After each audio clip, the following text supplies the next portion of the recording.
শুয়ে পড়েছে এখন। আমি যেখানে থাকবো ও সেখানে গিয়েই থাকবে। দেখো ওখানে শুয়েছিল, চলে এসছে। চুপ করে বসো বসো বসো। এটা আমার ছেলে, আরেক ছেলে। আমার কতগুলো ছেলে, একজন চলে গেল ডন, আরেকটা আমার ছেলে, পেটের ছেলে। আর এরা তো আমার পেট থেকে হয়নি, কিন্তু এরা আমার কাছে আমার ছেলের থেকে কোনো অংশে আমার ছেলে মেয়ের থেকে কম না। ওটা এই স্বার্থপর দুনিয়াতে হয়তো এরাই মানে একমাত্র আপন। কিছু মেয়ে আছেন দেখবেন টাকার প্রচণ্ড লোভী, ঠিক আছে। কিছু পুরুষ মানুষ আছে যারা মেয়েদের শরীরের লোভী।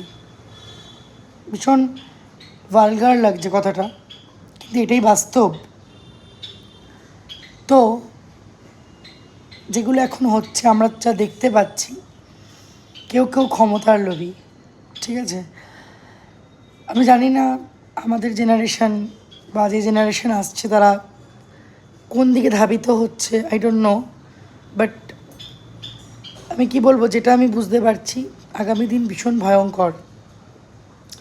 তবে মেয়েদের সুরক্ষা নিয়ে একটা বড় প্রশ্ন সবসময় মনে থাকে, যেহেতু আমি নিজে একটা মেয়ে। আবার অনেক মেয়েরা মেয়ে হয়েই অনেক মেয়েদের ক্ষতি করে।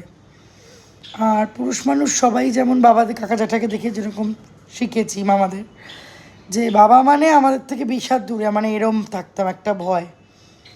হ্যাঁ, কিন্তু সব পুরুষ তো সমান না। সে সমীয় শিক্ষা সেগুলো আমরা ছোট থেকে পেয়েছি, যে বড়রা বড়, বাবারা বড়, মায়েদের সহচর্যে বড় হয়েছে, বাবারা ভালোবাসে, কর্তব্য করে সব। এখন জানো সব মানে ঘেটে একদম হয়ে গেছে। এখন না কাউকে সেভাবে বিশ্বাস করা যাচ্ছে না, মানে এখনকার জেনারেশনে। বিশেষ করে পুরুষদেরকে, জানি না সবাই খারাপ হয় না বলছি না, কিন্তু চারিদিকে যা হচ্ছে। আর রিলেশনশিপ যদি বলেন তো ওটার আর কোনো ওয়ারেন্টি নেই, কেননা সবাই তো সৎ হয় না, রিলেশনশিপের ওয়ারেন্টি থাকবে কী করে। তো খুব খারাপ একটা পরিস্থিতি সৃষ্টি হচ্ছে। আগামী দিন কী হবে জানি না, ভীষণ ভয় করে এসব ভাবলে পরে। তবে একটা জিনিস জানি, নিজের তৃপ্তি, নিজের ভালো থাকার দায়িত্ব নিজেকে নিতে হবে। কেউ নেবে না পৃথিবীতে, কেউ না। বাবা মা চলে যাওয়ার পরে প্রত্যেকটা সন্তানই একা হয়ে যায়, বিশেষ করে মেয়েরা যারা ইন্ডিপেন্ডেন্ট নয় তারা তো আরই। বাবার থাকলে খুব ভালো, মেয়েটার জন্য রেখে যাবে। বাবার না থাকলে তাহলে তো হাটে হারিকেন আর পেছনে লন্ঠন, ব্যাপারটা এরকম হবে, বুঝলেন।